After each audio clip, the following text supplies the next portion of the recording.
네, 안녕하십니까. 시민 여러분, 정치 여러분. 오늘도 어김없이 안진걸이라 차차가 나타났습니다. 늘 제가 드릴 말씀이지만 저는 방송 참 못하는 것 같습니다만 그래도 억울한 일, 안타까운 일 이 땅에서 터지면 제일 먼저 우리 국민TV에서 우리 국민들께 청취자에게 찾아간다는 그 긍지와 보람으로 버티고 있습니다. 오늘은 얼마 전에 추정 60분 보도도 있었고 또 참여연대에서 김무성 의원을 고발해서 알려지고 있는 수원대학교의 비리, 그리고 수원대학교에서 그 비리를 맞서다가 해직되신 교수님들의 안타까운 사연까지 묶어서 방송하겠습니다. 끝까지 잘 들어주시면 수원대학교 그리고 이인수, 김무성에 대해서 놀라운 사실들을 아시게 될 겁니다. 예, 잠시 전할 말씀 듣고 오겠습니다.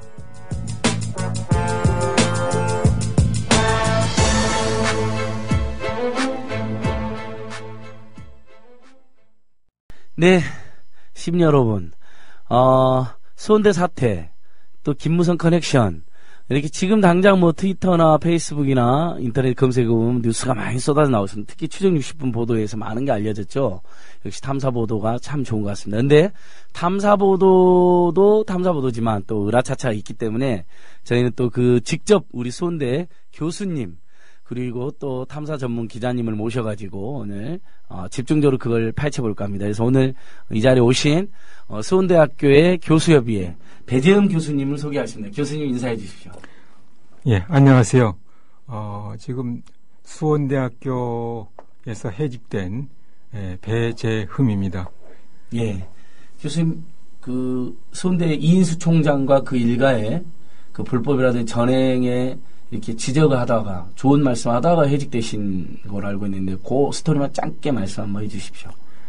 예, 사실 그 수원대는 이제 그동안 사실 이 설립자 이종욱 총장이 이제 1977년도에 이제 수원대를 만들고 예. 나름대로 이제 설립자는 이제 그 의지를 가지고서 키우시다가 이분이 이제 98년도에 이제 쓰러지셨어요. 그래서 예. 그 당시에 현 총장은 이제 이사장으로 있으면서 그때 이후서부터 사실 거의 전행을 이제 일삼았죠. 그래서, 그 얼마 전에 그 등록금 환불 소송도 예. 사실 그것 때문에 이제 비롯된 거고.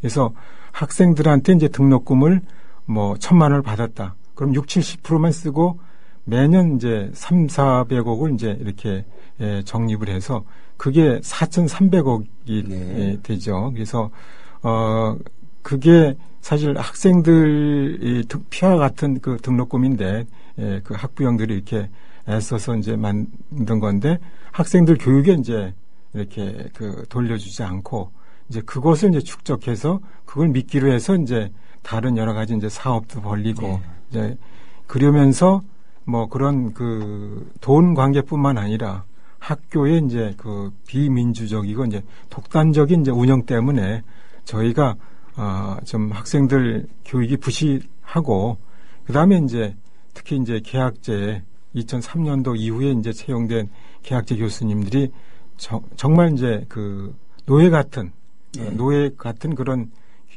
교원 약정 임용서를 이제 작성을 해갖고서 매년 평가를 받고 매년 연봉 협상을 하고 그래서 10년 된 전임 교수가 연봉이 이제 4천만 원 안 되는 그런 열악한 환경에 있었어요. 그래서 선배 교수로서 또 그다음에 학생들의 이제 열악한 그런 학습 환경 때문에 그래서 사실 저희가 교육을 만들고 좀 이제 좀 어려움이 있었지만은 그렇게 해서 이제 여러 가지 문제를 제기하고 이렇게 하다가 결국은 이제 금년 1월 달에 저희가 4명이 파면되고 그게 2명은 그 개학제 교수 2명은 이제 작년 12월 27일부로 해서 이제 재인용 거부가 됐죠. 그래서 지금 현재 6명이 이제 해직 상태에 있습니다.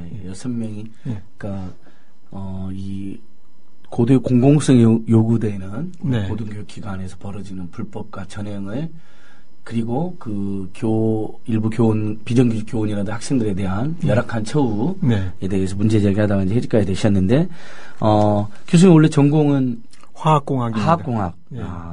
감사합니다. 교수님 이렇게 나오시고 고맙고요. 그 다음에 또 한 분 모셨습니다, 여러분. 무소속 탐사 전문 기자 우리 전 기자님이십니다. 전 기자님 인사하십시오.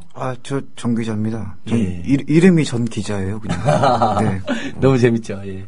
네, 우리 전 기자님은 수원대 문제, 이른바 이인수 게이트의 최고 전문가라고 하실 수 있는데, 뭐 이렇게 이 사건의 특성을 쫙 이렇게 한 말씀 해주신다면, 쭉 집중 취재하면서 너무 놀라시고 많은 걸 알아내셨잖아요. 예, 글쎄요. 우리나라 사학비리라는 게요. 예. 특징이 있습니다. 이 사학비리가 아주 후진국형 비리거든요. 예. 세계에서 별로 이렇게 우리나라처럼 찾아볼 수가 없어요. 이렇게 많은 사학비리가 있는 나라가 별로 없어요. 네. 근데 이게 특성들이 이 양반들이 왜 그러면 계속 이렇게 사학비리를 저지르냐 이런 말이 있습니다. 진일파를 만나고 싶으면 사학으로 가라는 말이 있거든요. 그 이유가 뭐냐면은 사학에 가면은 온 동네 친일파 동상들이 다 있어요. 그러니까 설립자들이 다 친일파야 보면은. 그것도 왜 그러냐?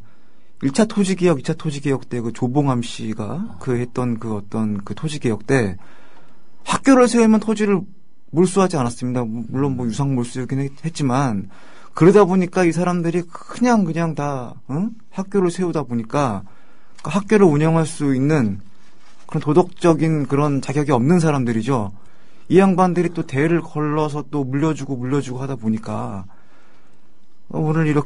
오늘날처럼 계속 끊임없이 사학비리가 일어나지 않나 저는 이렇게 생각하고 있고요. 그리고 그렇다고 해서 지금 이렇게 오늘 나오신 이 배재민 교수님이 소속된 학교가 창립자분이 친일파라는 이야기는 아니고요.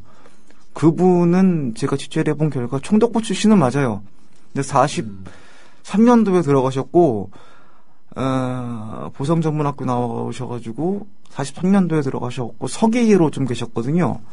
근데 그분이 한 2년 동안 철도 쪽 관리를 하셨는데 이거 가지고 그분을 친일파로 볼 수는 없는 거고, 두 번째로는 이분이 그렇다고 해서 해방 후에 땅 뺏기지 않으려고 학교를 세운 것도 아니고요. 아마 70년도 후반쯤에 학교를 전문대학을 하나 세우고 82년도에 수원대를 세웠으니까 이분은 이제 교육에 대한 열정이 있으신 분이었죠. 네네. 그렇죠.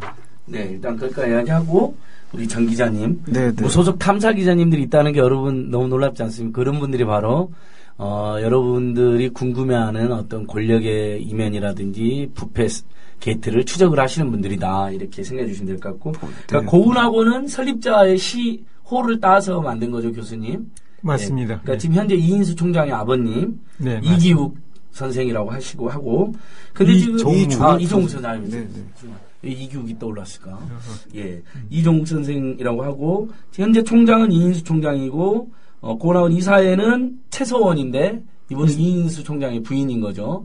그러니까 이사장이었죠. 얼마 전까지. 그러니까 얼마 전까지. 예. 최근에 많이 문제가 되니까 예. 다른 분을 후임 이사장 대리로 이렇게 임명했다는 그런 제보가 있습니다. 예, 그 부분을 확인해 보는 거로 하고. 그러니까 이제 흔히들 말하는 설립자가 좋은 뜻으로 했다고 치더라도 그 아드님이 지금 굉장히 불법과 비리를 많이 저질러서 추정 60분에 아주 심각하게 나왔고, 네. 그 다음에 이사장은 또 이제 부인이 맡아서 하는 이제 족벌 사학의 전형인데, 네. 지금 추정 60분뿐만 아니라 저희가 파악한 것만으로도 불법 비리 혐의가 수십 가지 되는데, 교수님 어디서부터 이야기를 해볼까요? 사실 이제 네. 저희가 가장 이제 심각한 것은 예. 그 사학법 지금 있잖아요. 예, 사립학교법이요. 사립학교법을 제대로만 이렇게 지키고 이렇게 하면은 사실 문제가 이제 없을 수 있는 그런 문제가 발생되지 않는데 그걸 교모하게 그냥 하고 또 그것도 지키지 않고 그래서 이런 수원대가 이런 문제가 있을 수 있는 것은 지금 사실 총장이 학교를 운영하면은 거기에 대해서 이 관리 감독하고 제재하는 이게 시스템이 이제 이사회가 있거든요. 근데 이제 우리 수원대학교는 이사라는 게 전부 가까우신 분들 이렇게 부인이 이제 이사장도 하시고 족벌 사이 특히 친인척들이라든지 그런 식으로 하니까 이 총장이 운영할 수 있는 운영할 때 제재할 사람이 없어요. 예. 예, 그렇다고 해서 교수협의회가 좀 활성화가 돼서 이렇게 문제를 지적하고 그걸 받아들이면서 이렇게 그 자정할 능력이 없기 때문에 이제 이런 문제가 이제 발생한 거고. 그래서 그동안 저희가 이제 그 교육 조직하면서 그러니까 여러 가지 이제 제보가 들어오잖아요. 네. 그래서 가장 심각한 게 이사회를 그동안 거의 개최를 안 했대요. 이사회를. 굉장히 중요한 거 아니에요. 예, 이사회는 이사회가 원래 개최해야 되잖아요. 결국 의무적으로. 큰 중요한 결정, 그러니까 학교의 정책이라든가 또 교수 임명 이런 거 이제 거기서 다 걸러지는데 뭐 전부 그 총장이 알아서 하고 그냥 돌아가면서 이사들 찾아다니면서 사인을 받고 이제 이런 식으로 그러니까 누가 제재할 사람이 없어요. 그러니까 저희는 그 수원대학교를 와우리 왕국, 그러니까 왕이다. 또 어떤 사람은 제왕적 총장이다. 그러니까 이 사람이 말이면 곧 규정이고 법이고, 그러니까 누구든지 거기서 이렇게 반대 의사를 할 수가 없어요. 그러면 거기 그 수원대에 있으면 굉장히 그 반대 저거 되면 거기 있는 한 계속 그 괴롭힘을 당하고 피해를 받을 수가 있으니까. 그래서 이 견제 수단이 없는 거예요. 그러니까 자기 권리는 이제 많이 막 주장하지만 의무가 이제 전혀 지켜지지 않는 그 문제가 이제 사실 가장 그 문제가 아닌가. 일단 교수님 말씀 들으면 몇 년 동안 이사회도 열지 않고 이사회 영어처럼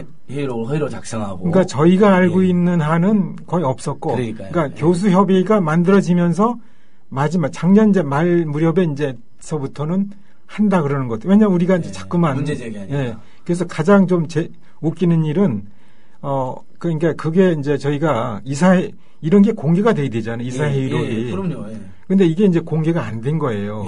그래서 다른 대부분의 대학들은 그 학교 홈페이지에 이렇게 해서 누구나 왜냐하면 중요한 결정이니까 학교에 관련해서 이제 중요한 결정이니까 이렇게 이제 공개를 하고 뭐 여러 가지 규정도 공개하고 그러는데 우리 학교는 전혀 그게 없었어요.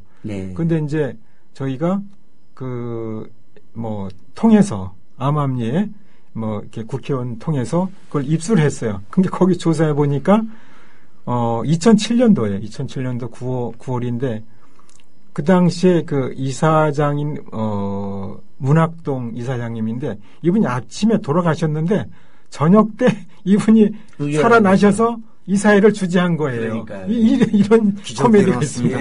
부활입니다. 그러니까 그거 보면 알 수 있잖아요. 그러니까요. 얼마나 따로 없어요. 예전에 이제 자식이 죽었는데도 군대를 징집영장이 나오고 군대 안 간다고 막 돈을 뜯어내고 막 이런 그런 삼정의 문란이 생각나는데요. 그러니까 기본적으로 사립학교법 위반은 뭐 수두룩해서 아마 우리 청취자에 놀라지도 않을 거고 지금 가장 아까 이제 교수님도 말씀드린 지금 현재 기성예비를 반환해달라는 우리 국공립대 학생들의 소송은 많았지만 그리고 뭐 등록금을 횡령해가지고 고발당하는 총장도 많았지만 지금 손에 그걸 넘어서 학생들이 등록금 반환 청구 소송이라는 걸 지금 최초로 한 거잖아요.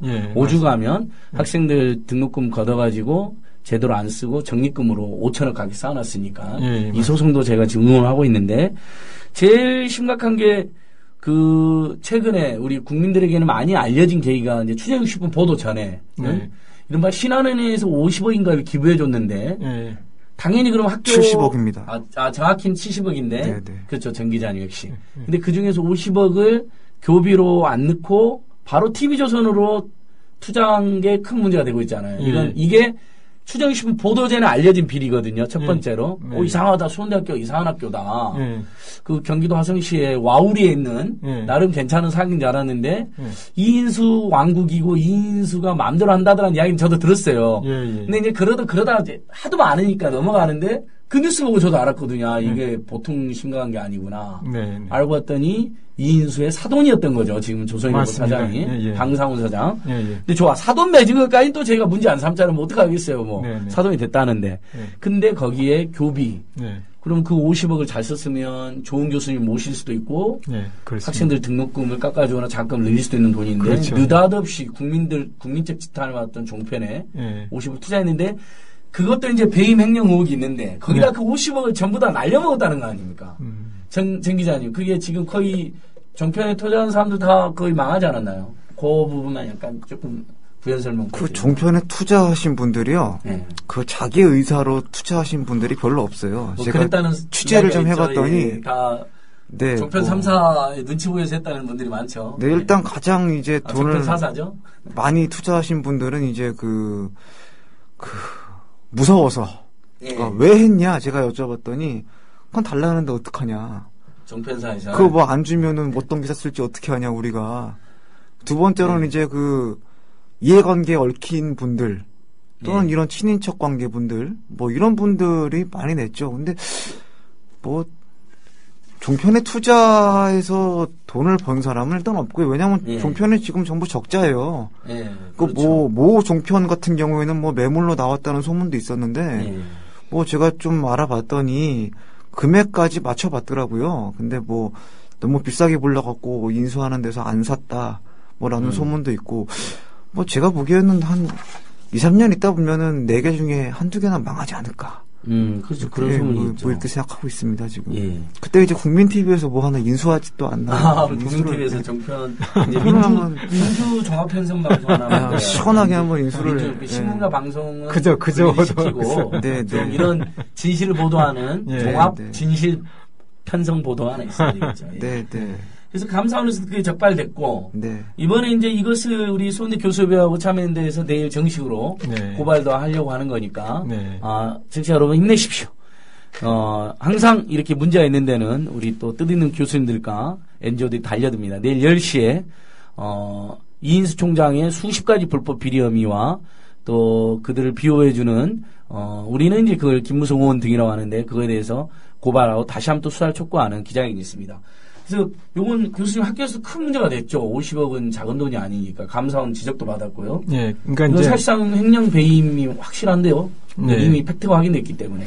근데 이제 저희가 이게 우리가 교수 협의를 만들면서 그 전혀 몰랐어요. 근데 그 전에 그러니까 이게 안 알려졌었죠. 그렇죠. 그러니까 교수 협의를 만드니까 여러 가지 이제 학교 비리 그런 사실들이 이제 제보를 받았어요. 그래서 거기에 이제 저거가 감사원에서 2011년도에 이제 7, 8월 달에 이제 감사원 감사를 받았는데 그 이유가 수원대학교가 굉장히 작은 학교인데, 그러니까 뭐 역사가 오랜 대학도 많고 그러는데 등록금에 비해서 정기금이 굉장히 과다하다. 그러니까 등록금 대비 정기금은 전국 1위예요.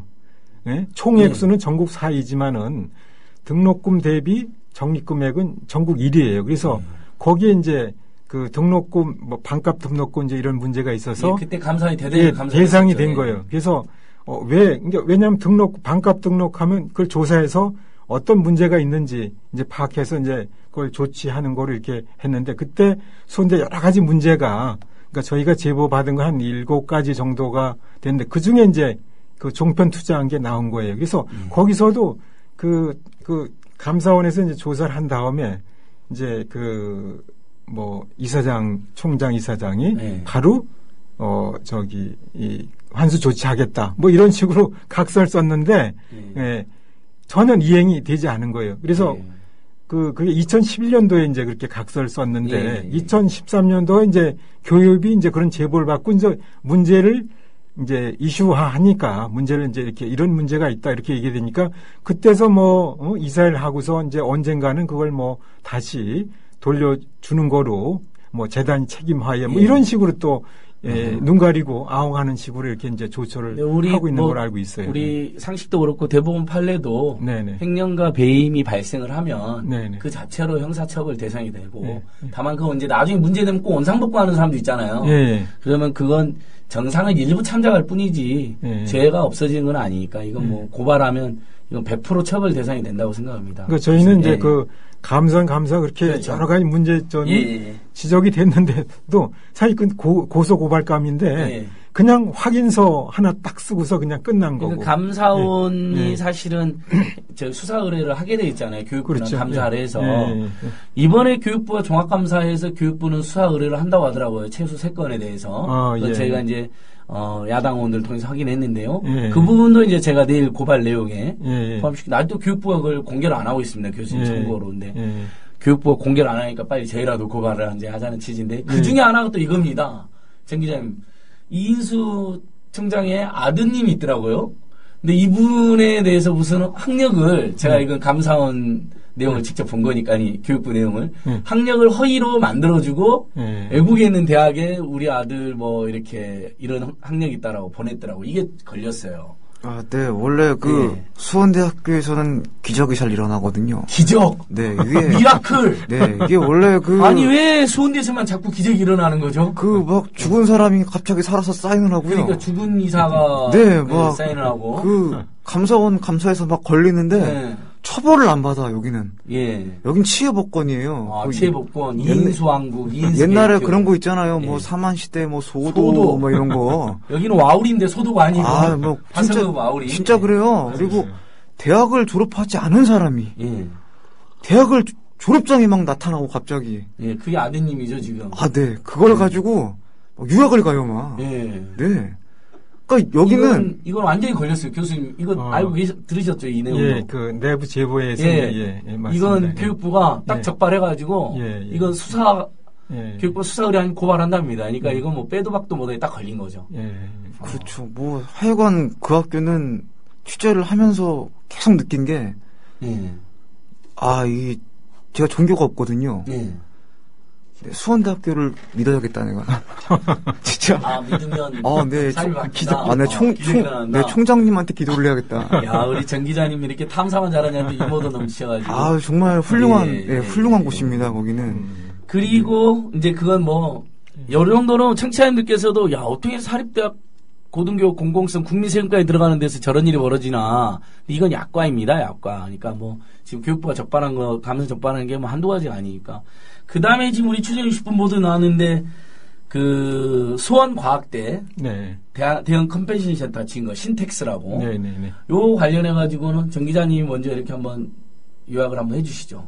요약이요? 심각하죠, 예. 좀 길게 하셔야 돼요. 이게 가장 큰 비리 중에 하나잖아요. 뭐, 요거하고, 골프장 사업하고. 네, 지금. 네. 그러니까 교수님 한마디만 더. 그러니까 이인수 왕국 맞죠? 예, 맞습니다. 온갖 불법과 전횡과 심지어 학교 관련된 돈을 개인적인 사업에 막 악용하고 횡령하는데도 아무도 지금 건드리지 못한 거죠. 이걸 교수협의회 선생님들이 그나마 지금 이제 교수협의회가 설립이 됐으니까 이런 문제를 제기하고 그동안 아무도 이제 그런 문제를 이제 제기를 하지 않았고 그러니까 저희가 이제 생각하는 것은 우리 이인수 총장은 하나의 이제 기업으로 우리 이 사립대학은 사실 공적 기관인데 이걸 기업으로 생각하는 거거든요. 일단 학생들 등록금 받으면은 이건 내 돈이다 생각하고 그래서 저희가 이제 뭐 그 학교에서 일을 하고 뭐 업무를 추진하려면 사실 돈이 들잖아요. 근데 단돈 10,000원 나가는 것도 총장 사인을 받아야 돼요. 그러니까 그렇죠. 누가 어떤 일을 벌리겠어요. 그러니까 결국은 이 학생들 등록금이 결국은 내 돈이라고 생각해서 이제 그걸 이용해서 이제 여러 가지 이제 사업을 벌리고 이제 활용하고 있다 이렇게 이제 생각을 하죠 저희는. 그러니까 사립대학은 근데 설립자만 사립일 뿐이지 나라가 기능을 제대로 못할 때 실제로 모든 법상으로도 그렇고 사회 정치적 통념상으로도 공공기관인 건 뭐 틀림없는 사실. 그러니까 감사원이 감사도 하는 건 민간 기업은 감사를 못하잖아요. 그렇죠. 사립대학은 그렇고 어떻게 정 기자님 탐사선 정 기자님 네네 그 신텍스 사건 하나 지금 그러니까 수원과학대에 교비 380억으로 대형 컨벤센터를 지어놓고 거기에 총장 개인 사업장이죠. 학교 아무 상관없는. 네, 그렇죠. 거기에 특혜를 준 내용이죠. 뭐. 수원과학대학교랑 붙어 있습니다. 그러니까요. 라비돌도 마찬가지고요. 이게 창조경제거든요, 사실. 그러니까. 이게 창조경제예요. 공공기관에 총장 개인 사업자를 붙여갖고 창조적으로. 그럼요. 학교 돈을 거기다 싹 갖다 줘버리죠. 이게 정부정책이랑 이게 똑같은 거예요, 이게. 창조경제 바로 이런 거였군요. 그렇죠. 눈 가리고 공공기관에 돈을 떼먹는. 이 정도는 돼야죠. 기본적으로. 네. 한번 조금만 더 설명을 한번 해주시죠. 신텍스라고요. 신텍스. 수원과학대 이렇게 올라가다 보면 오른쪽에 이렇게 딱 있어요. 그 라비돌 바로 옆에 대형 컨벤션 센터인데. 이제 그거 원래 지을 때는 제가 여러 가지로 물어봤더니 취지는 이제 그 학생들 거기서 강의도 좀 하고 그러려고 지었다고 하는데 강의는 잘 안 하고요. 외부에서 이제 행사를 주로 유치하더라고요. 수익 사업을 하는 거죠, 그러니까. 그렇죠. 그 행사할 때 돈 많이 벌죠. 네, 그리고 정말 재밌는 건 그 옆에 라비돌이라고 그 처음에 노인 휴양센터였어요. 예. 네, 아주 그 당시 지은 지는 오래됐지만은 그 당시 규모로는 대한민국 최대 규모의 노인 휴양센터였거든요. 예, 라비돌은 아는 분들이 꽤 있더라고요. 네, 경기 남부권에서는 꽤 알려져 있어요. 9홀짜리 골프장도 있고, 저도 그래서 부킹을 한번 해보려고 그랬는데, 네, 한번 구경도 한번 해보려고 몇 번 갔습니다. 그래서 그랬었는데요. 여튼간에 이 신택 라비돌이 장사가 잘 안 돼요. 예. 적자가 좀 심했거든요. 예. 그러니까 처음부터 이게 잘 분양이 안 돼가지고 수원대학교 교수님들이 93년 이후부터 임용되신 분들에게 한 30여 명 정도에게 라비돌을 1, 2억 정도 해가지고 강제로 팔았어요. 그렇죠. 임용 대가로. 라비돌 이거는 제가 주장하는 게 아니라 이건 이제 다 기사화된 거고요, 당시. 검찰이 이제 수사에 다 착수했던 겁니다. 예. 이런 거 가지고 저한테 뭐라 그러시면 안 되는 전혀 뭐라 그러시면 더 세게 이야기해주죠. 그러니까요. 이건 팩트고요. 예. 그리고 혹시나 말해서 아니라고 얘기하실 것 같아갖고 그 당시에 90년도 중간에 그 수원대학교에 임용하시려고 교수 임용하시려고 임용 원서를 내신 분을 제가 만났어요. 만나자마자 하시는 말씀이 그분이 거기 들어가려면 라비돌을 사야 된다. 지금부터 20년이 넘었는데 그분이 뚜렷하게 기억하고 계셨어요. 자기는 돈이 없어서 거기 못 들어갔는데 자기한테 분명히 라비돌을 사라 그랬다.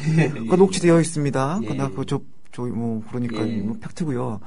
여튼 그 라비돌이 장사가 잘 안 됐어요. 그러니까 이제 신특상 연계 사업을 하는 거죠. 거기 이제 외국인들 초청을 해가지고 거기서 행사를 하면은 라비돌에서 주무시고 이런 식으로 그러니까 창조경제라니까요 이게. 그 라비돌 건설 때도 좀 말이 많았죠. 근데 이거는 취재가 제가 웬만큼 되긴 했는데 구체적인 금액이 얼마인 것까지 얼마큼 드러났습니다만은 요거 교육부에서 걸렸습니다 이번에 감사.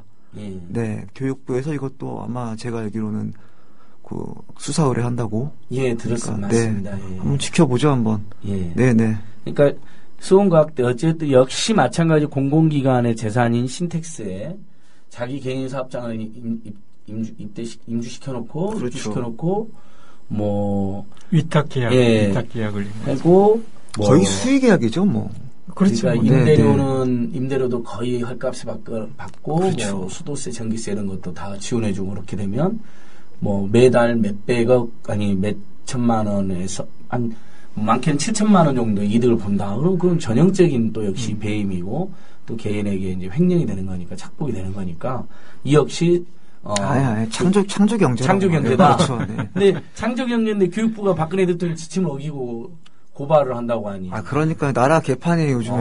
나라 엉망이죠. 그러니까요.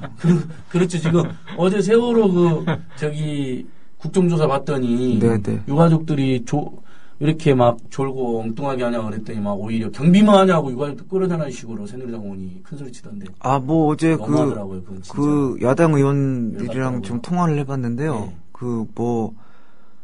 그랬답니다. 사실이랍니다. 그게 사실은. 네. 가족들이 너무 가슴을 치던데요.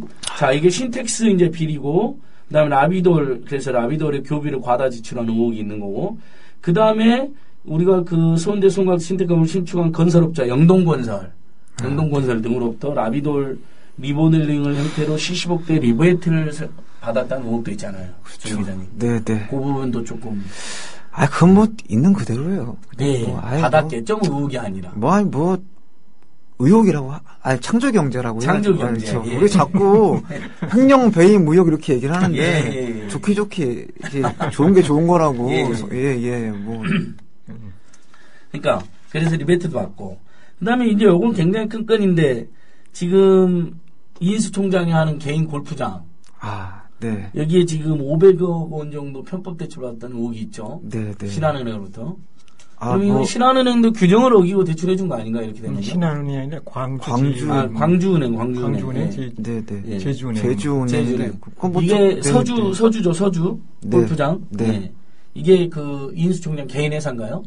주식의 서주가? 일종의 법인이죠. 그러니까 가족들이 다 주주로 되어 있습니다. 이인수 총장 그다음에 두 네, 아들, 네. 딸. 그러니까 사실상 이게 이제 시금에서 오너, 이 네. 총장 오너인 회사에 500억이나 편법 대출을 해줬다는데 이걸 적립금을 근거로 해줬다라는 지목이 있는 거죠. 그렇죠. 네. 근데 이렇게 생각하시면 돼요. 이거를 네. 뭐 의혹이라기보다는 또 창조경제? 아니요. 그러니까 이거는 제가 예를 들어서 돈이 없어요. 예. 제가 원래 돈이 정말 없지만 예. 저 정말 돈이 없어요. 근데 예. 현실적으로. 근데 제가 돈이 없는데 집을 사고 싶은 거예요. 담보 대출을 받고 싶은 거예요. 예. 그런데 하필 제가 담보 대출을 받은 곳이 제 급여 통장에 들어가는 곳이야. 그래서 가가지고 담보 대출을 좀 해달라라고 얘기를 하는 건데 요거랑 조금 전혀 그러니까 이런 맥락으로 일단 한번 들어보시고 공교롭게도 그 등록금이 예치된 은행 세 곳에서 대출을 받았거든요. 신한은행, 광주은행, 제주은행. 네, 네, 하여튼간 세 곳에서 대출을 받았는데 이거를 가지고 이제 등록금을 담보로 이렇게 대출을 받았다라고 얘기하기는 좀 그럴 수 있겠지만 가장 중요한 거는 이게 PF예요. PF가 뭐냐면은 프로젝트 파이낸싱이라고 그래가지고 그렇죠. 옛날에 되게 유행했었거든요. 저축은행 쪽 애들이 이거 많이 하다 망했어요. 그렇죠. 다 망한 이유가 이거예요. 그러니까 이게 사업성을 보고 그냥 집중적으로 투자를 해주는 건데 이 골프장 사업이 옛날에 이제 막 돈이 나갈 때 주로 2금융권에서 많이 나갔단 말이에요. 1금융권에서는 돈이 나가는 경우도 있겠지만은 이렇게까지 많이 나가는 경우도 거의 없고요. 찾아봤더니. 그리고 금액이 너무 커요. 너무 크고 돈이 너무 많이 나왔어요. 그러니까 이게 이분 개인 재산으로 나왔다고 치더라도 제가 이분 개인 재산을 슬쩍 봤더니 이분이 좀 돈이 좀 있긴 있으세요. 네, 이분이 저보다 한 1000배는 많으세요, 진짜. 그렇죠. 네, 이분은 진짜 부자세요. 근데 그 사업이라는 게, 골프장 사업이라는 게, 산이에요, 산. 산을 이제 사가지고, 그걸 밀어가 골프장을 만드는 건데, 제가 그래가지고 이제 물어봤죠. 근처 골프장 하시는 분들이랑 또 통화를 많이 해보고, 찾아가서 백비도 하고, 골프장을 만드시는 분들도 찾아가서 좀 제가 많이 물어봤는데, 수도권의 금싸라기 땅에 18홀 기준으로 1000억이랍니다. 네, 1000억이고, 그 정도 하면 딱 맞다 그러더라고요. 근데 여기가 지금 보니까는 대출 받은 게 얼마였죠? 500억. 500억 나왔나요? 거의 한 500억 되나요? 거기가 홍천인데. 그러니까 홍천에 있는. 거기가 골프장이 상당히 많아요. 장사 안 됩니다. 그 업자들한테 물어봤더니, 홍천에 골프장을 또 세운다는 사람이 있냐? 누구냐? 그래서, 누구시다? 그러니까, 이상하다. 그 사업 수익성이 안 날 텐데, 그게. 자, 여기서 볼 때, 이게 수익성이 난다, 안 난다는 일단 은행에서 판단을 좀 하는 게 좋겠죠. 그리고 서주라는 그 회사가 CCC, 신용등급이 CCC 마이너스인가 하는 사람으로 말하면 신용불량자예요. 아니, 무슨 신용불량자한테 대출을 해줘요. 그러니까요. 러시안 캐시도 신용불량자한테 대출 안 해주거든요. 그렇잖아요. 근데. 핏발 막는 대법자들도 안 해주는. 그러니까요. 그런 식들도 안 해준다고. 근데, 금리도 파격적이죠. 4%대 초반에. 그것도 지금, 한 7년 됐어요. 대출 나온 지. 2013년도는 그게 낮아져서 3.19%로 낮아요. 대출금리 더 낮췄습니까? 콜금리 수준이잖아. 원래 신용이 안 좋으면 금리를 더 받는 게 원칙인데. 네네. 더 낮췄다. 그러니까 기본금리 수준 아니에요. 이거 창조경제라니까요, 다 이게. 그리고 은행들이 그걸 믿고 대출해 준 건 사실은 적립금을 예치되어 있기 때문에라고 우리가 그런 의혹은 있죠. 수밖에 없는 거죠. 의혹은 있는데 그걸 딱 맞다고 할 수는 없고 문제는 뭐냐면 이게 사업이 지금 7년 동안 안 되고 있단 말이에요. 그러면은 이자 나가는 게 벌써 한 300억 치면은 이자 4%만 해도 월 얼마예요? 근데 이거를 계속 지금 이 사람이 낼 수 있는 여력이 있는지 아니면 대출을 받아갖고 지금 또 대출로 지금 돌려막기를 하고 있는 건지 사업이 안 되고 있는데 7년 동안 왜 회수를 하고 있지 않는 건지 은행은 타당성 조사를 왜 다시 한번 하고 있지 않는 건지 사업 그 서류 낼 때 서류를 보면은 뭐 우린 이렇게 하겠다는 기획서가 있을 거 아니에요. 제대로 검토를 했는지 그리고 그 기획서에 혹시 뭐 다른 사무소 위조라든지 예를 들어서 그 당시에 그 홍천 현장에 사무실이 있었다라고 뭐 써 있었는데 그게 사무실이 없거든요. 그러니까 여긴 자꾸 기적이 일어나. 없는 게 자꾸 일어난다니까요. 그러니까 자본금 2억 9천인 서주라는 사업성도 불투명한 골프장 사업에 그러니까 자본금 3억에 360 360억의 대출이 말이 됩니까? 그걸 대출해줬다. 그럼 좀 저도 할래요. 저도요. 제가 그 자본금 제가 한 우리가 2억 9천은 어떻게 땡겨올 수 있을 것 같은데요? 일단 땡겨봅시다. 그러니까 팀장님이랑 저랑 교수님이랑 365을 해가 그러니까 우리가 인수합시다 그냥 골프장. 이인수 총장이 골프장을 인수하자고. 우리도 뭐 창조 경제로. 그러니까요. 우리도 어디서 한 3억 땡겨놓고 우리도 거기 뭐 피디님도 오세요. 넷이서 깔끔하게 이제 하나 만들어 놓고 우리 다 500억 땡기면 되는 거 아니에요. 그러니까 의혹과 비리가 까도 끝이 없네요. 또 교수님 이런 건도 있다면서요. 그러니까 그 이제 설립자 이제 고위 되신 아까 제가 말한 이종욱 선생. 이분이 지난 돌아가기 전에 한 10여 년간 거의 이제 와병 중이셔서 이제 흔히들 말하는 식물인간에 가까운 정도로 어려운 상태였는데 그동안 이사장으로 있으면서 총장에 원래 나가는 항공비 업무비 있잖아요. 업무 지원비. 이거 본인이 다 썼다면서요. 이게 전형적인 횡령이 되는데 이것은. 요것도 좀 알려져 있는 사실인 것 같아요. 그게 이제 교수님 한번 설명 좀. 우리 설립자 이종욱 총장께서 98년도에 이제 쓰러지셨어요. 그래서 처음에는 뭐 휠체어 좀 타고 다니셔서 나름대로 이제 뭐 이렇게 대화도 되고 그랬는데 하여튼 그 2004, 5년 이후에는 거의 병원 신세를 졌고 이제 그 당시에 이제 현 이인수 총장은 처음에 이제 이사장으로 좀 있으셨다 그 당시에 그 다음에 이제 DJ 정부 때 그 가족, 그러니까 그 총장, 이사장 가족 관계는 안 된다. 살박교법.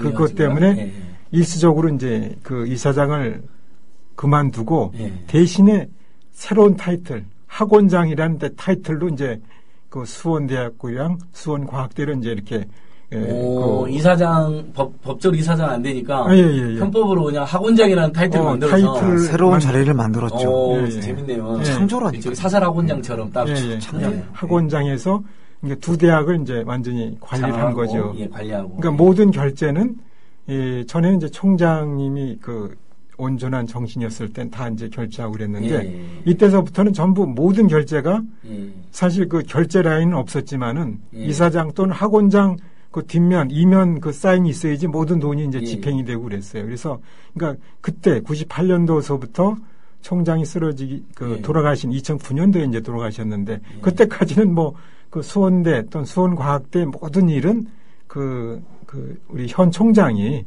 모든 걸 이제 집행하다 보니까 이제 그런 일이 벌어진 거죠. 근데 이제 마치 돌아가신 총장이 쓴 것처럼. 그렇죠. 이분은 이번에 계시는데, 결국 판공비 쓰시고 이런 식으로 이제 다 이렇게. 그럼 총장을 바꾸든지 그런 건 안 했으니까 이것도 다른 죄질에 비해서 죄질이 조금 떨어진다 하더라도 이것도 명백한 불법행위가 분명해 보이네요. 그렇죠? 그다음에 또 이런 일도 이것도 정말 웃긴 건데 2010년도에는 교수님들한테 무슨 연구비도 주고 포상금도 준 다음에 그걸 또 이렇게 뺏어갔다면서요. 그리고 교무부처장 뺏어갔는데 이분은 또 이인수 총장님의 처남이시네.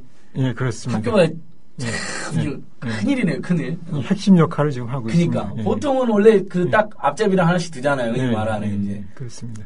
그래서 정말 1억 원 줬다가 다시 뺏어가갖고 그런 뺏어갔으면 그게 자기들이 알아서 써버리려고 그런 거 아니에요. 이제 교비에서 주고 그걸 재단으로 뺏어가서 재단에 그렇죠. 통장 번호를 알려주고 그러니까 이제 연구비라고 주고 이 통장으로 이제 보내라 이런 식으로 해서 이제 그런 일이 있습니다. 줬다 뺏는 거 진짜 이거 치사한 일인데요. 그러니까 반도덕적이면서 치사하고 법으로도 이건 문제가 되죠. 동서 고금을 막론하고 제일 치사한 게 줬다 뺏는 거랑. 그렇죠. 줬다 뺏는 거죠. 때린데 또 때리는데. 예, 그거 줬다 뺏는 거 때린데 또 때리는 거. 제일 치사하죠. 근데 이제 어떤 분들은 왜 거기 냈냐 이렇게 이제 그걸 반대 그 항의한 사람들은 또 안 낸 사람도 있어요. 근데 이제 또 위에서 내리니까 이거 그쪽 통장 번호 알려주고 해서 이제 많은 사람들이 이제 다시 아마 학교 측에서 알려준 계좌로 이제 입금을 시켰다는 그런 제보가 있습니다. 그러니까요. 참 치사하고 더러운 일이네요. 그렇죠? 이런 뭐 크고 작은 정말 교수님 어떻게 버티셨어요? 그러니까 도저히 못 버티시고 그들만은 이제 공학만 하시는 교수님께서 이건 너무했다 싶어서 나서시게 된 거네요. 그러니까 나름대로 이제 저희는 이제 수원대의 발전의 희망을 가지고서 그러니까요.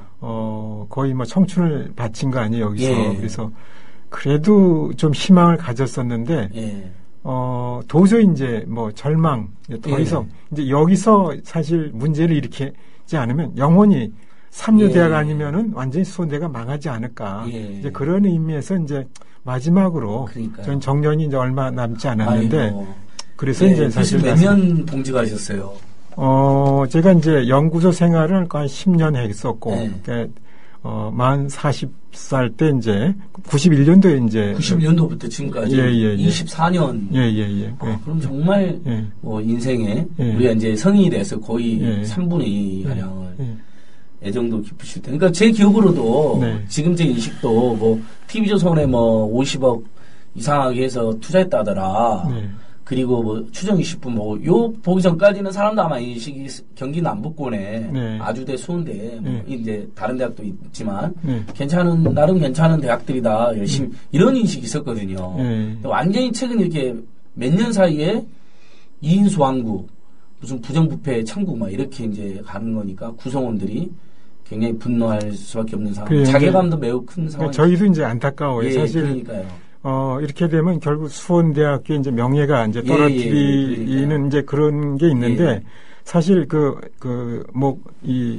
우리가 종기 있을 때 그 아픈 상처를 도려내면 이제 새로운 살이 돌아서 그러면 더 또 이렇게 건강하게 발전하니까. 그러니까 현재로서는 조금 이제 수원대학교의 이제 그 명예가 좀 이제 많이 떨어지고 안타깝게 뭐 평생 저희가 그 학교를 위해서 일한 사람으로서 근데 이제 이걸 이제 그게 이제 그 상처가 이제 아물면은 저희는 그래도 4,300원의 이제 적립금을 갖고 있고 그러니까 이제 뭐 우리 졸업생들은 참 안타깝죠. 자기들이 제대로 이제 교육을 못 받고서 적립금으로 이제 후배를 위해서 이제 장학금을 기부했다는 이제 그런 해서 발전 가능성이 굉장히 높아요. 그걸 위해서라도 교수님 이번에 제가 꼭 바로 잡아야 될 것 같습니다. 그렇죠. 그게 대시 이제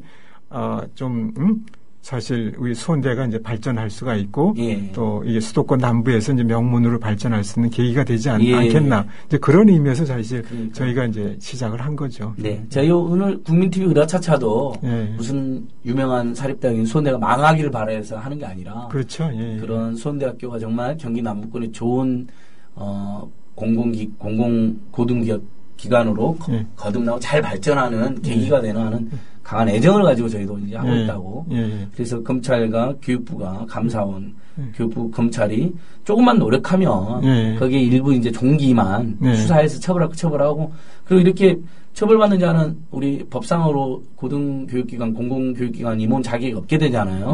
그렇게 되면 이제 새로운 이사회, 새로운 총장님 선임해서 꼭 좋은 결과가 있기를 교수님 저희도 여기까지 그렇게 노력했으니까 막 비판만 하는 게 아니라 그렇죠. 우리 수원대학교가 또 좋은 말을 할 수 있도록 끝까지 저희도 힘을 보태도록 하겠습니다. 고맙습니다. 정 기자님 이렇게 정말 좋은 취지로 모교와 또 자신들이 일했던 학교를 위해서 사랑과 애정으로 신뢰로 끝까지 함께하는 교수님들과 동문들과 또 학생들 그다음에 지역 주민들도 있을 텐데 근데 이인수 우리 정 기자님 표현대로 이인수 게이트는 정말 심각해서 이것만큼 환불을 도려내야 된다. 미술품 구입관리 위법성도 있었죠. 이것도 굉장히 웃기던데요. 계속 지적받고 있던데요. 뭐 요즘 거의 이것도 창조경제인가요? 요즘 이거 새로운 트렌드예요. 이거는 미술품을 등장시킨 불법 비행이가 왜 그러냐면요. 유병원 씨도 또 미술품 좋아하잖아요. 예. 사진이랑. 아니, 이건희 회장 부도 뭐 미술품을. 그 홍 여사님은 예, 또, 그렇죠. 좋아하시죠. 사람들 막 엄청나게 갖다 놓고. 일단은. 세금도 안 내시고. 그럼요. 예. 이 갤러리는 일단 갖고 있어야 돼요. 이런 분들이 로맨스랑 갤러리는 꼭 나오거든요. 취재해 보면은. 그렇군요. 갤러리, 또 그림 좋아하시는 분들, 사진 좋아하시는 분들이 예. 훌륭하신 분들이 많아요. 예. 이렇게. 주로 이제 이런 분들이 뭐 하냐면 섞어요. 예. 지돈이랑 공금을 섞어. 예. 이걸 아주 버무려요. 예. 그래서 어떤 게 직권인지 어떤 게 그 공공의 그 법인 건지 나중엔 지도 구분을 못해. 예. 하도 섞어놔가지고 이거 내가 주고 산 건가? 이거 회사 건가? 좀 모른다니까 나중에. 예. 이게 그래 보니까 근본 마인드는 뭐냐면은 다 직권 거예요. 예. 다 마인드가. 예. 내 돈도 내 거, 회사 것도 내 거, 학교 것도 내 거 다 내 건 거야. 이게 마인드가. 예. 그 그림을 왕창 사가지고 곳곳에 막 걸어놔요. 뭐 라베도에도 있고 저기 한국 뭐 개발 산업인가 거기 가도 있고 뭐 학교에도 있고 다 있는데요. 예. 그러면은 그 그림사 목적이 있을 거 아닙니까? 예. 목적은 이제 뭐 학생들을 위해 뭐 전시를 한다거나 예.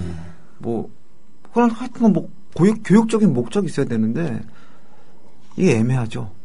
그러니까 1000점 이상 샀거나 미대 교수님들로부터 강제로 이제 사실상 기부 받아놨는데 그렇죠. 활용도 안 하고 있는 거잖아요. 활용이 아니라 뭐 어디 창고에 창고에 박아놓은 것도 엄청나게 많고. 그렇다면 이제 뭐 우리가 그냥 상처 생각해도 교비를 허투루 썼다거나 아니면 미대 교수님부터 뭐 뇌물 비슷하게 받아놨다거나 그러니까 그 그림들이 팔아먹으려고 했던 어디 쓰려고 했던 간에 네, 그 그림들이 그러니까 섞여 있어요. 공금으로 산 거랑 그 자기 개인 돈으로 산 거랑 기부받은 거랑 섞여 있기 때문에 이 구분이 안 돼요.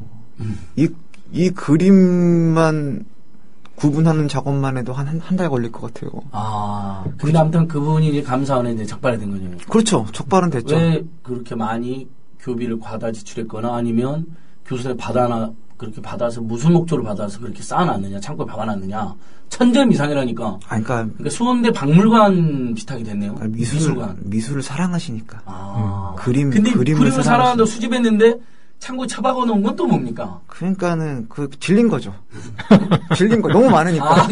그림이 너무 많아. 1000개를 다 볼 수가 없는 거예요, 이제 나중에. 그러니까 나중에 봐야지 하고 놨는데 까먹은 거야, 바빠가지고. 라비럴도 있고 신탁스도 있고 바쁘시니까 골프장도 있고 이분이 바쁘세요. 뭐 그러지 않았을까? 자기 뭐 라비돌이라든지 자기 개인 사무소에도 갖다 놓았다면서요. 그렇죠, 있죠. 무상으로 이것은 이제 교수들한테도 받아내고 뜯어낸 건데 쉽게 말해서 갈치기도 하고 뇌물일 수도 그러니까 그런 그 무서운 표현을 쓰지 마시라니까. 갈치 뭐 그런 거 말고. 미술품을 사랑해서 그렇죠. 그렇죠. 받아내신. 그렇죠. 근데 사실 또 이렇게 무상으로 받아갖고 고가의 미술품 받아가지고 신고도 안 하면 증여세 탈루 문제도 있는데 이게. 그러니까 그 요즘 트렌드예요. 상속 증여 또 좀 그림이 나타났잖아요. 요즘 많이 하거든요. 이런 걸로. 요즘 그러니까 그림이 호황이에요, 호황. 제가 그 갤러리 쪽 가서 좀 많이 물어봤는데, 야, 요즘 잘 나간다면서요? 그러니까, 요즘에 갑자기 호황이래. 이게 증여세나 그런 세금 관련해가지고 횡령 법안을 엄격하게 막아놨잖아요. 그 뒤로 이제 주로 이제 한번 걸치는, 그러니까 브릿지라고 하죠? 전문 용어로.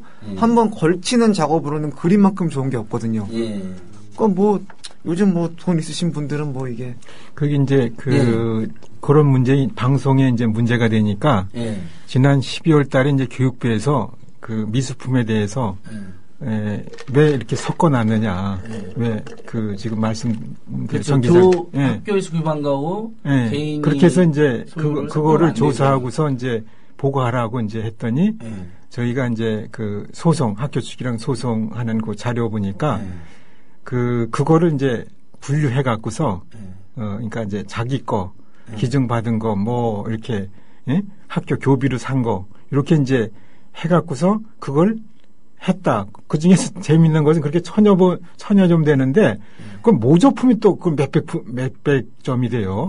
뭐, 그런 식으로 해 갖고서 이렇게 분류했다. 그래 갖고서 그 우리가 2014년 2월 10일서부터 이제 감사를 했었잖아요. 근데 하여튼 그 설 전후에 1월 말경 그때 그게 막 야간에 또는 뭐 명절 뭐 이럴 때 그게 뭐 직원들 동원해서 막 이렇게 이제 운반하는 그런 이제 그 사진이 찍힌 적이 있어요. 그래서 이 교육부에서도 그런 문제가 있으면 제대로 짚어야 되는데 그냥 그걸 보고했다. 이렇게 해서 보고했다. 그걸로 이제 끝이에요. 교육부에서는 이제 그 문제점을 이번 교육부 감사에서 이제 어떤 지적을 할지 그게 참 의아스러워요. 그냥 그런 방송에 지적되니까 한번 그거 조사해서 보고하라. 그러니까 여기서는 그 교육부 지적대로 이렇게 혼재된 것을 이렇게 그 나눠서 뭐 원인 이렇게 했다 이런 식으로 이제 보고한 거예요. 그것만으로는 죄가 없어지지 않으니까. 일단 교육부에서 종합감사를 해가지고 아까 말씀드린 것처럼 3가지를 고발하기로 하고 공표할 예정인데 수원대가 이의신청을 했다고 지금 교육부가 공개를 안 하고 있어서 저희가 우선적으로 내일 고발하면서 교육부에 최소 교육부가 하기는 3가지 불법 사실 최근 것만 이렇게 고발 내용에 포함시키면 될 것 같습니다. 그리고 이제 저희가 그런 이제 미술품 관련해서 이제 좀 문제점이 있으니까,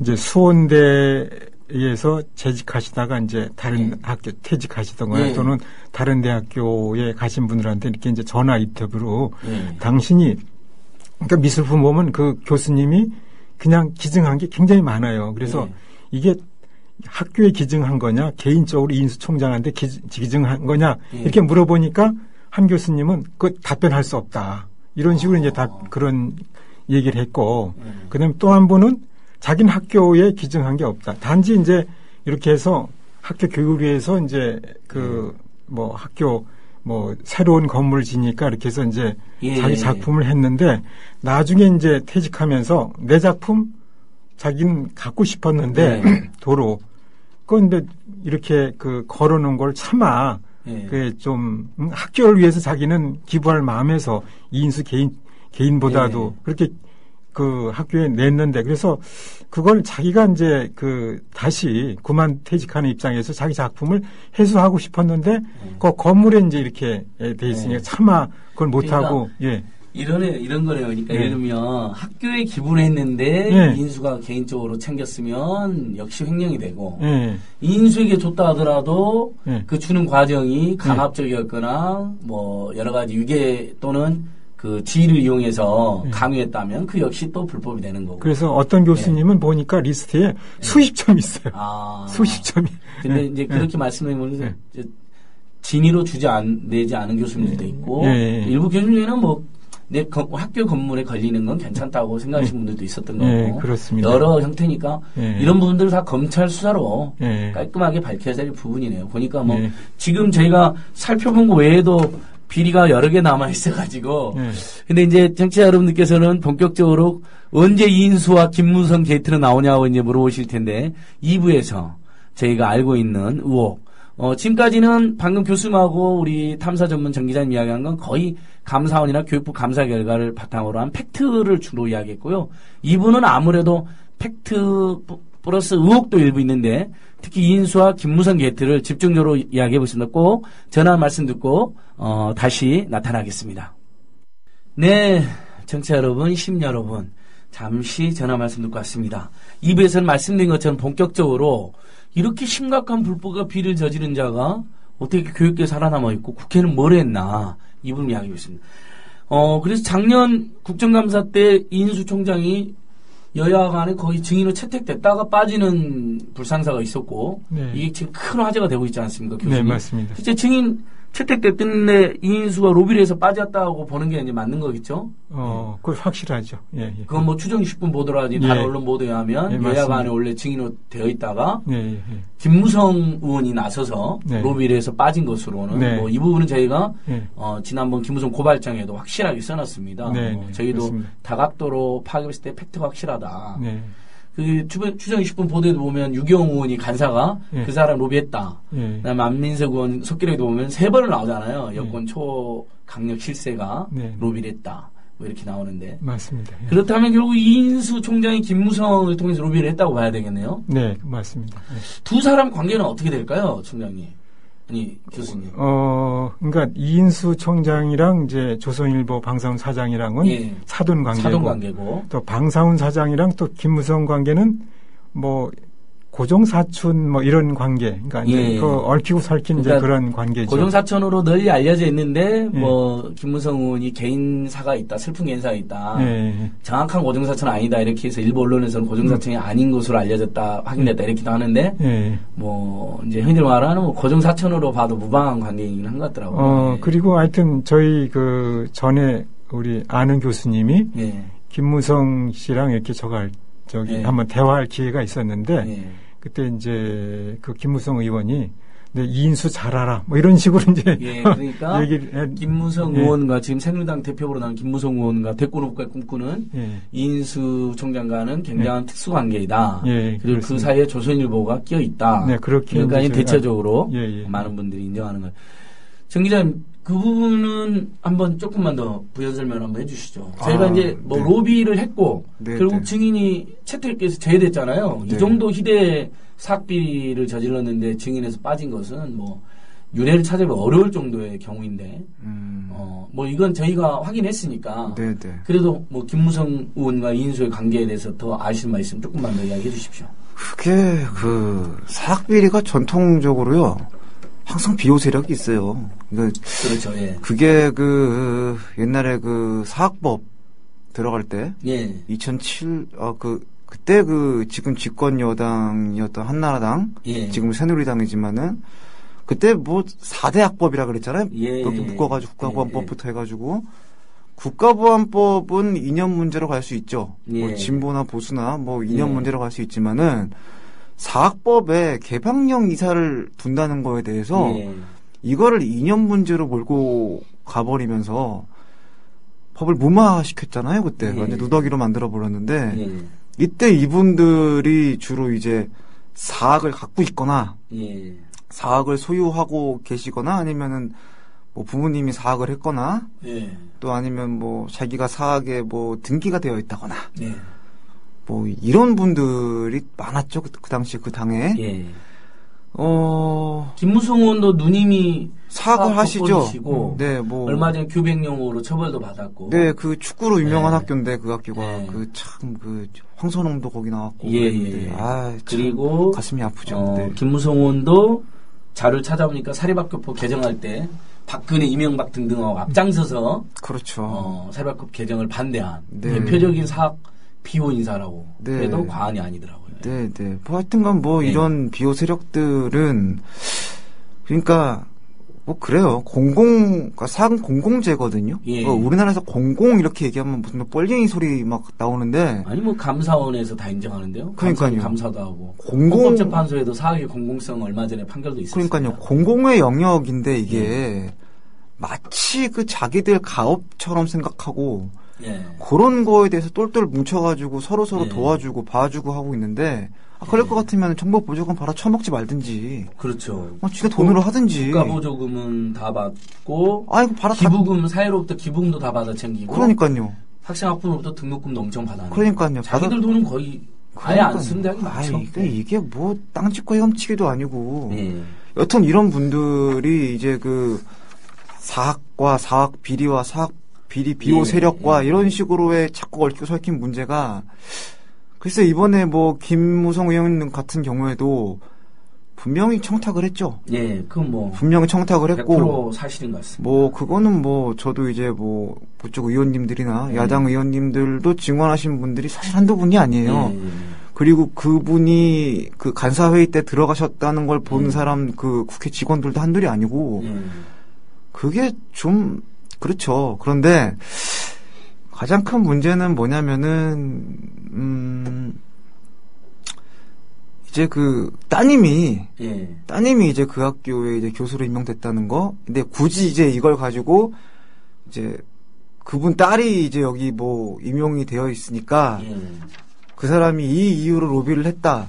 이렇게 얘기하기는 좀 추정이니까. 그 부분은 추정이죠, 현재 상태. 의혹이고 추정이니까 그거는 뭐 하지만 사실로 임명된 건 맞으니까요. 임명되어 있죠. 네네. 그러니까 지금 이런 것 같아요. 정 기자님, 탐사 전문 기자님은 이제 엄밀한 팩트를 가지고 이야기하니까. 그렇죠. 그런데 저희가 딱 보니까 교수님 일단은 보통 다른 학교도 교수 뽑을 때 네. 굉장히 교수 뽑는 건 민감하고 뭐 몰려드는 사람도 많고 그렇죠. 또 서로 자기 제자들 가급적 늘려가기 때문에 이렇게 보는 눈도 많기 때문에 네. 이런 한 4개월에서 한 5, 6개월 충분히 미리 사전 공부하고 네. 그 다음에 접수 기간도 한 최소 일주일에서 한 뭐 많게는 한 달까지 주고 네. 그 다음에 이제 2학기 수업이면 뭐 한 달이나 2달 전에 뽑아갖고 준비할 기간도 주는데 이번에는 이 김무성 따님이 된 과정을 보면 한 달 전에 갑자기 교수 채용 공고가 나고 5명을 뽑는다 그러고 네. 그 다음에 접수 기간 딱 3일만 줬어요. 네. 그리고 5명 뽑내놓고 처음에는 나중에 뭐 항의가 들어오니까 한 명 더 뽑긴 했지만 김무성은 딸만 뽑았단 말이죠. 네, 그렇습니다. 그리고 이사회 교원 임명권을 가진 이사회는 8월 29일 날 열렸죠. 네, 맞습니다.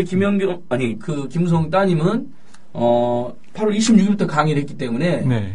이건 뭐 누가 보기에도 짜고 했다라는 의혹을 제기할 수밖에 없는 거 아닙니까?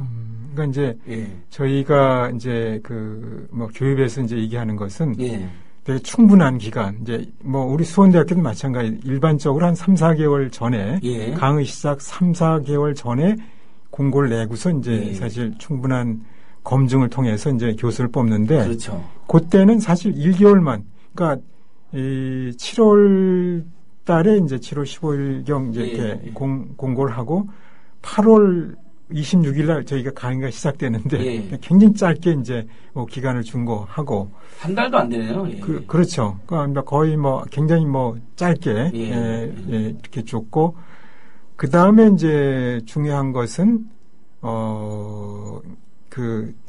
좀 전에 말씀드렸듯이 이게 교수 임명권은 이사회에 있거든요. 권한이. 그래서 미리 이제 이사회에서 승인을 받고서 총장이 이제 임명하기 절차가 돼 있는데 그렇죠. 이미 강의를 시작하고 8월 26일 날 그다음에 8월 29일 날 사실 이사회에서 추인하는 그러니까 우리 있을 수 없는 일인데 교수 채용이 얼마나 중요한 문제인데 거기선 가능합니다. 수원대에서는 모든 게 가능합니다. 미라클. 그럼요. 이인수한금 미라클. 그 3일 만에 교수 채용이 들어온 학교는 제가 좀 뒤져봤어요. 그래서 없습니다. 그러니까 한 달도 안 남아서 채용 공고를 하고 3일 접수기간 받아서 5명 뽑기로 했는데 1명밖에 뽑지 않은. 네. 그리고 이제 그쪽에 내부 문서가 있는데요. 그걸 뽑을 때 교수 임용을 할 때 아버지 쪽, 친가 쪽, 또 어머니 쪽, 외가 쪽 인맥을 쓰라고 그런 또 내용이 있더라고요. 근데 그게 학교 측에서는 의원님 딸인지 몰랐다. 난 뽑아놨더니 의원님 딸이라서 우리도 놀랐다. 아니 이게 좀 쌍팔년도 멘트잖아. 이러니까 이게 대응이 약간 좀 아쉬워요. 그러니까요. 지금도 대응이 임팩트가 없어. 추정 60분 보도 그리고 참여연대 고발 이후에 지금도 김무성하고 수원대가 이 문제에 대해서 제대로 해명을 못 하는데 김무성한테는 물어봅니다. 기자들이 로비했냐 안 했냐. 그 다음에 딸이 특히 뇌물성 채용되냐 안 되냐 그러면 로비했다 안 했다는 말을 반박해야 되는데 아무 말 안 하고 우리 딸 공부 잘했어요 라는 이야기를 하는 거예요. 아니 따님이 공부는 잘했는 것 같아요 느낌에. 뭐 그럴 수도 있잖아요. 우리가 뭐 그런 것까지 부인할 필요는 없는데 그렇죠. 공부 잘한 거하고 대한민국에서 하늘이 별 따기처럼 어려운 교수를 이렇게 쉽게 누가 보기에도 석연치 않게 돼버리는 저는 이렇게 생각하고 싶어요. 그러니까 그분이 실력이 있는 거는 저는 그렇게 믿고 있고요.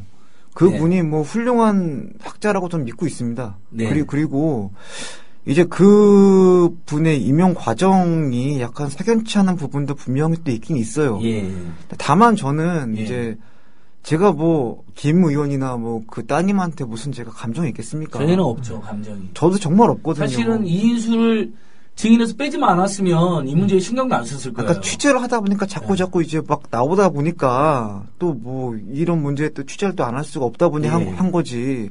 전 좀 아쉬운 게 그 분 따님이 굳이 자기가 정말 실력이 있고 한데 저는 왜 아버지가 좀 연관이 있는 그 학교에 가서 교수를 했는지. 그러니까 이게 오해를 살 행동이거든요, 사실. 그렇죠. 다른 학교 많지 않습니까, 우리나라에. 저는 이 부분에 대해서 좀 낮게 생각하고 있고요. 예. 그분은 아마 되게 억울한 마음이 없지 않아 있을 거라고 저는 생각합니다. 네. 그럴 수도 있겠죠. 나이도 어린 분이시고 그분도 또 아버지 문제 때문에 자기도 마음고생 얼마나 많이 하겠어요. 그러니까 이 분이 정말 실력이 있고 하다면 저는 그분이 거기서 계속 강의를 한다거나 뭐 애들을 가르친다거나 임용 과정에 문제가 없었다면 그거는 뭐 당연한 거죠. 네, 당연한 거지만 조금 아쉬운 게 이게 좀 이런 의혹 그러니까 의심을 살 수 있는 거잖아요. 그 다른 학교 많은데 굳이 그 학교에 갈 필요가 있었나라는 좀 아쉬움이 있죠. 나가가지고 자기 소속학교 총장 불법 비리가 엄청난 사람 증인해서 뺐다는 것만으로도 이미 큰 문제가 되는 거 아니에요? 아니 이미 알고 있던 사이잖아요. 아버지랑. 근데 그 과정에서 뇌물로 특채됐는지는 아직 확정되지 않았지만 그 의혹이 강력한데 저희들이 이제 하나 더 의혹을 제기할 수 있는 건 이 김우성 의원 따님께서 교수가 될 생각을 꿈에도 못 하고 저 2학기에 다른 학교 강의도 아마 신청해 놓은 모양이에요. 이런 이제 소문도 들려요. 그러니까 실제 했다는 얘기 들었어요. 그러니까 그렇다는 거, 그러니까 2학기 다른 강의 하고 있는데 부랴부랴 너 지금 거기 가야 되겠다. 뭔가 이야기가 됐다. 이런 게 아니면 그 원래 이 강의라는 건 신의 성실이 굉장히 중요해서 특히 학생들이 가만 안 있거든요. 강사가 중간에 내빼면. 예, 그렇죠. 그걸 무릅쓰고도 갔다. 이건 큰 문제가 되거든요. 그러니까 뭐 상황상 기간상 보면은 그분도 이제 미처 예상을 하지 못했던 거죠.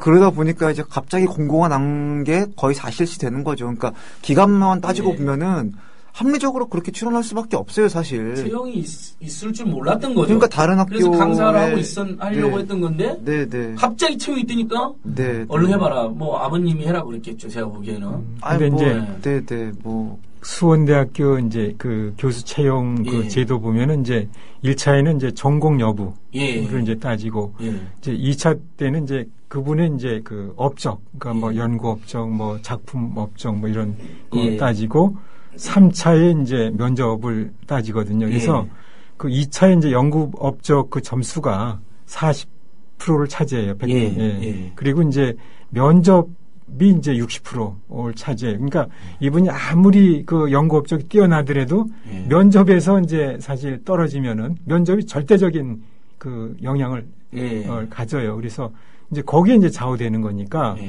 물론 이제 면접에도 이제 전공을 묻는다 그러는데 실제 전공하신 분들이 거기 그 심사위원회 참여를 하지 않는다 그래요. 그러니까 총장과 총장이 그 위임하는 이제 면접위원이 그러니까 절대적으로 이제 총장 마음에 달려 있어요. 이제 저도 교무처장을 해봐서 그 사실 많은 그 교수 채용할 때 이제 서류 받고 했는데 교무처장이 면접 거기에 들어갈 수가 없어요. 총장이 임명하는 사람이 한해서 이제 거기 들어가서. 그러니까 어떻게 이루어진지 그건 몰라요. 그것도 불투명하게 돼요. 그렇습니다. 그러니까 절대적인 총장의 결정. 그렇잖아요.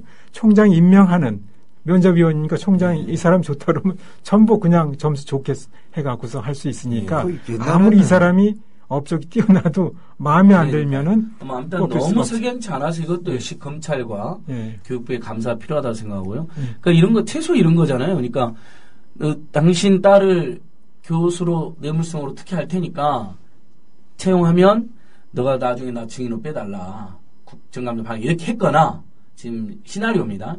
두 번째 우리가 알아서 뽑을 테니까 뽑은 다음에 너가 뭐 해줄지는 한번 뭐 해라 뭐 이렇게 이야기했거나 그러니까 노골적인 뇌물인지 처음에는 그냥 특혜로 뽑고 나중에 봤지 특혜로 뽑았잖아 무리해서라도 그럼 이제 국회에서 당신이 이제 알아서 해야지 뭐 이렇게 했거나 저는 둘 중 하나라고 생각하거든요. 전혀 이게 둘 중 하나가 아닐 수가 없다고 생각해요. 뭐 마지막으로 딱 보니까 김우성은 몰랐는데 수원대 교수가 됐어. 아이고 근데 우리 따님이 있는 학교에 총장님이 혼나고 있네. 교문이 내가 의원은 아니지만 가서 내가 좀 빼줘야겠네. 이제 이게 마지막 가능성인데 세 번째가 이것만으로도 뭐 뇌물까지는 아니더라도 직권남용이라든지 사회적으로 용납할 수 없는 행위라는 게 마찬가지가 맞거든요. 어느 정도냐면 정 기자님 이분이 그 교문위원장하고 여야 교문위 간사가 증인 채택 논의하고 있는데 김무성 의원이 들어갔다는 거 아닙니까 현장을. 교문위 의원도 아닌데. 무소불위 권력 행사한 거죠. 그렇게 해서 빼버린 거죠. 하여튼 그때 그 교문위 이 위원들 설득하기 위해서 예. 저희가 이제 이 자료를 예. 우리 수원대 총장이 국감에 중의대한 이유 해갖고서 예. 일일이 이제 이 교문위 위원 사무실에 야당원들 싹 다 다니셨죠. 그래서 교수님들이. 전부 예. 이제 설명도 하고 그랬어요. 예. 그래서 처음에는 처음엔 좀 희망을 가졌었는데 예. 결국은 이제 그 실패를 했죠. 예. 그러니까 그 여당 지금 여성가족부 장관 후보 김희정 의원 여당 예. 교문이 예. 작년 가을 일인데 추정희 10분이 물으니까 기억이 안 난다는 게 기자들이 물으면 기억이 안 난다는 말이 됩니까? 예. 교문이 의원도 아닌 사람이 와가지고 로비를 해갖고 근데 했는데 기억이 안 날 수도 있습니다. 기적이죠. 역시 기적이죠. 수원에 관련해서 기적이죠. 갑자기 이제 해리 현상이 와가지고 네. 기억이 안 날 수도 있는 거 아닙니까? 네, 해리 현상이 발생해서. 뭐 그럴 수 있죠. 정신분석학적으로 가능한 일입니다. 근데 그 야당 네, 출신 교문위원장도 기억이 안 난다 할 때는 참 열받대요. 그 사람이 예를 들면 그래 로비가 있었다고 증언해줬어야죠 당당하게. 그래서 저희는 야당에서도 일부가 협조해주지 않았나 이런 생각 가지고 있는데 그분은 저희가 끝까지 추적을 해서 저도 지금 취재하고 있습니다. 예, 네, 그렇죠 정 기자님. 그런 냄새가 나죠.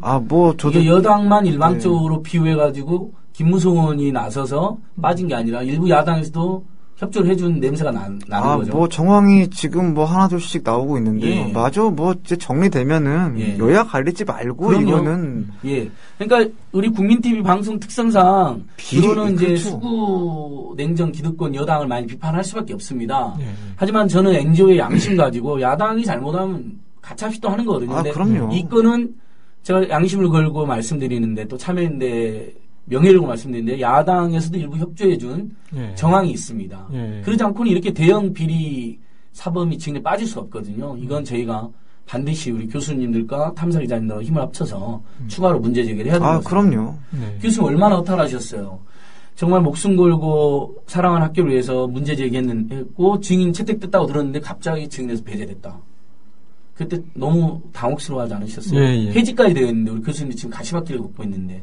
그러니까 이제 그게 이제 우리가 희망이라고 이제 예. 그러니까 우리를 압박하고 이제 이렇게 해서 그거가 이제 학교의 정상화하는 진짜 여러 가지 그 국회의원 입장에서 이제 또 철저하게 이제 조사하고 그러면 명명백백하게 진실이 이제 가려지니까 거기엔 희망을 가졌었는데 상당히 이제 실망이 컸었죠. 그러니까요. 그래서 알아봤더니 김무성 의원이 로비를 했다라는 건 거의 팩트고 그 다음에 그 빠지는 과정에서 어쨌든 일부 야당에서도 은밀하게 협조를 해준 것 같다. 저희가 지금 여기까지 추적을 한 거죠. 그러니까 저는 교수님 오늘 만나 뵙고 다시 한번 제가 이 문제만큼은 그냥 넘기지 않았다는 생각을 또 해보게 됩니다. 고맙습니다. 그러니까 근데 이렇게 불법 비리가 판을 치고 공공교육기관에서 국회에서 그 증인을 뺐다는 건 전 지금도 도저히 납득이 안 되고 용서가 안 됩니다. 정 기자님. 분노의 멘트 한번 해주십시오. 역시 또 기적이 일어난 거니까. 주로 이제 그분들이 원래 습성이 그래요. 원래 습성이 그렇고 원래 그렇게 살아오신 분들인데, 근데 이게 제도적인 좀 보완이 좀 필요하긴 한데, 그것까지 무마시켜버리니까, 좀 문제가 좀 갑갑하죠. 근데 이거는 그분들이 좀 놓치고 있는 게 있는데요. 세상에 비밀은 없습니다. 그렇죠. 언젠가 다 알려져요. 이게 시간의 문제지, 비리를 저지른다고 해서 이게 덮일까요? 절대 안 덮여요. 이거는 분명히 언젠가 밝혀집니다. 아무튼 수원대 인수총장의 불법 비리도 거의 많이 확정적으로 알려지고 있으니까. 그렇죠. 고발도 하고. 그렇죠. 그 다음에 이제 김무성 의원 딸이 뇌물수로 특채됐느냐 아니냐 이 의혹이 남아있는데 100% 양보해서 그게 아니다 하더라도 직권을 남용하고 딸이 재직 중인 학교 총장의 비리 증인을 빼준 것만으로도 정치인 자격이 없는 거죠. 만약에 뇌물이 아니었다 하더라도 뇌물 스티커 아니었다. 원래 그분이 그 야당 의원들 말씀 좀 들어보니까 참 바쁘신 분이에요. 그분이 이제 어딜 가면 행사 가면 항상 계시다 그러더라고요. 그러니까 어떤 분이 그러시더라고요. 그분은 내가 아침에 어디 행사 갔다가 점심에 어디 가봤더니 거기도 있더라고. 저녁에 가봤더니 거기도 있어. 이러더라고요. 원래 바쁘신 분이에요, 그분이. 바쁜데 친히 자기 상임위도 아닌 국회 교문위를 그러니까 바쁘신 분이죠. 다니시면서 그러니까 소문하면 김무성 의원 관련해서는 그런 루머가 많아서 다른 언론사에서도 추적을 하고 있다고 제가 들었고요. 그다음에 야당 의원 중에 뭐 한두 분이 네. 김무성 의원의 딸의 뇌물성 특혜 의혹과 관련된 뭐 결정적인 증거를 가지고 있다는 이야기도 들었습니다. 네. 그래서 뭐 그런 분이 꼭 밝혀야 되겠죠, 교수님? 네. 네. 교수님 다시 한번 이렇게 국회에 바라는 점이 굉장히 크실 것 같은데 교수님이 한번 좀 정리 한번 해주십시오. 사실 이제 그 DJ 정부 때 예. 이제 그 사학법이 이제 개정이 돼 갖고서 사실 그게 했었으면 이제 이런 문제가 발생되지 않았나 이렇게 예. 이제 생각을 하고 그다음에 이제 조금 거기에서 이제 좀 변형됐더라도 현재 사학법을 철저하게 예. 잘 그 이렇게 집행하고 또 그 감독관청인 교육부에서 예. 이제 그거를 제대로 했는지 그걸 했었으면은 이런 문제가 이제 발생되지 않았는데 저희가 여러 가지 이제 교육부에 민원을 내도 결국은 학교 측에서 답변만 그러니까 전달을 해주는 그런 식으로 끝나는 거예요. 그 지금 전부 학교에서 자율적으로 이렇게 하기 때문에 교육부에서는 아무 그게 없다 학교에서 이제 그런 식으로 이제 굉장히 허탈한 그런 게 감독 기관을 제대로 하는지 법을 제대로 집행하는지 그래서 이제 개방이사도 지금도 2개 돼 있지만은 그것도 다 수원대 그 이사들 보면은 개방이사가 전에 했던 이사를 또 개방이사로 임명을 하고 이런 식으로 이제 유지를 하거든요. 학교 구성이 추천해야 되는데 그렇죠. 이제 그런 식으로 그러니까 여러 가지 그 현재 좀 부족하지만은 현재 그 사학법이라도 제대로 지켜서 했었으면은 이런 이제 문제가 발생되지 않지 않겠나. 좀 더 이제 좀 강화된 그래도 이제 이 사학기관이 공공교육기관인데 이제 제대로 좀 감시 감독 너무 이제 자율하다 보니까 완전히 특혜를 주고 이제 그 의무는 다하지 않고 권리만 주장하는 그런 기관이 이제 문제가 있지 않나 이렇게 생각이 됩니다. 그러면서 6분이나 되는 우리 교수님들이 지금 해직되어 있고 학생들도 고통받는 상황 정말 열받습니다. 수원대 이인수 총장의 불법 비리 문제 그리고 그를 비호한 것으로 의혹 추정받고 있는 김무성 의원 문제까지 제가 다뤄봤습니다. 끝까지 이 문제는 우리 국민TV 라차차에서도 또 NGO들도 추적하도록 하겠습니다. 자, 교수님들 힘내시고요. 우리 정 기자님도 감사합니다. 마무리 인사하시죠. 안녕히 계십시오. 네, 감사합니다. 감사합니다.